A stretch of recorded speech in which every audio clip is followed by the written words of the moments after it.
All right, guys, welcome back to another video. I once again came across this a while back, and I said when I first saw it, there's no way, absolutely no way this is true. It was true.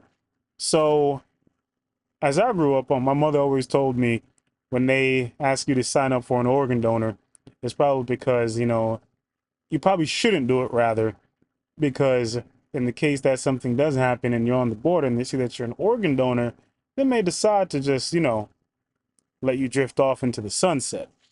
And this case is one of those cases where I'm like, my mom might have just been right.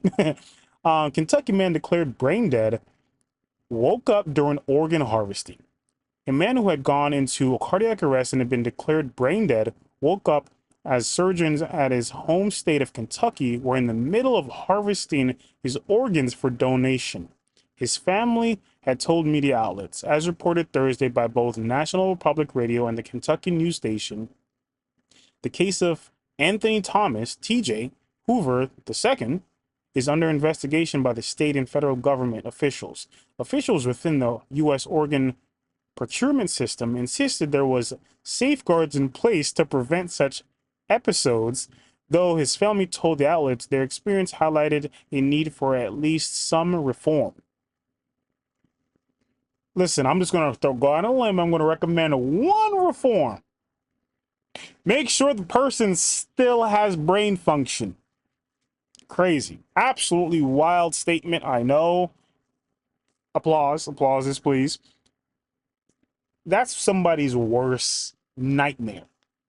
Imagine waking up on a table, or worse yet, because sometimes you guys ever had that sleep paralysis where you're laying in bed and you can't move but your eyes are open. Now imagine for some reason, this man probably has some brain function issues, so he's probably paralyzed, and he's laying there watching, probably watching or feeling these people prep him to cut out his organs. Terrifying, absolutely terrifying. Hoover's sister, Donna Rutter, recounts how Hoover was taken to Baptist Hospital in Richmond, Kentucky in October 2021 because of a drug overdose. Doctors soon told Rotor, and her relatives that Hoover's lacked any reflexes or brain activity, and they ultimately decided to remove him from life support. The staff at Baptist was reportedly told the family that Hoover had given permission for his organs to be donated in the event of his death. To honor his wishes, to honor his wishes, the hospital tested which of his organs would be viable for donations, and the facility even had a ceremony honoring him. They basically had this man's funeral. Okay, good job, buddy. Aurora said she noticed Hoover's eyes open up and seemingly tracked his loved one's movements. According to WKYT, we were told it was just reflexes, just normal thing, she said to the outlet. But then they just say he didn't have any reflexes. Yeah, I said it right there. Lacked any reflexes. So if those are reflexes, then what does that mean? I'm not a doctor, okay? But you just said there's no reflexes, but then there are now reflexes. Why aren't you, looking further into this? Another hour after Hoover had been brought into surgery for his organs to be retrieved, a doctor came out and explained that Hoover wasn't ready.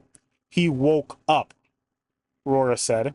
Rora recalled getting instructions to bring her brothers home and make him comfortable, though he likely would not live much longer, as she said it. She had I don't understand what this. The Guardian keeps citing over in WKYT. I guess they don't want to be blamed if the story isn't real. She had been caring for Hoover for the past 3 years while he grappled with trouble walking, remembering, and talking. Wow. He won't survive much longer, but he lived a year. At least. Angel reported that Hoover only learned the full details of her brother's surgery at the hands of the Baptist and Kentucky organ donor affiliates in January. That's when a former employee of Kodak contacted her before sending a letter to the congressional committee that in September held a hearing scrutinizing organ procurement organizations.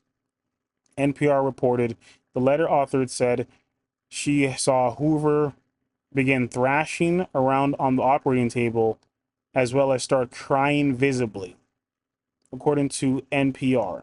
In response to the accounts relayed by Aurora, Baptist Health and Baptist Health, Baptist Health said in a moment that patient safety as its highest priority.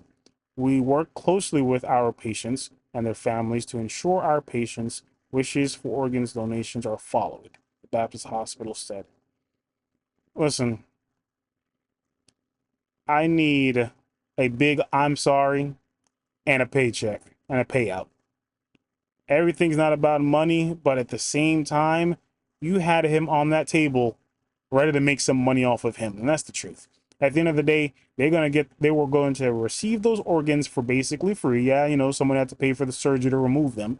But the price that they're going to get from somebody actually using those organs, everyone wants to make it seem like it's just about, you know, hey, we're going to save a life. We're going to make sure everyone's healthy and we're going to help people. It's a money-making industry. That's just the truth. There were organs on the line. I think last time I checked, a kidney was worth $14,000, and you have two of those bad boys, okay? And I'm pretty sure he probably had two good. Well, I won't say good because they said he had an overdose. So who knows what was okay at that point, which is also very interesting because if he had an overdose, I'm not sure why they'd be taking his organs to begin with. I thought that might have, you know, disqualified you. Maybe things have changed. But anyway, once again, guys, crazy, crazy, crazy story. You would not believe it unless it was probably recorded. It was somebody filed a report about it and the news agencies picked it up. You would not believe it. Man thought dead, woke up on the operating table while they're removing his organs. Make sure your family's looking out for you if you're an organ donor, okay? Because these companies are not looking out for you. All right, guys, thank you for joining me for this one. I'll see you in the next one, all right? Peace.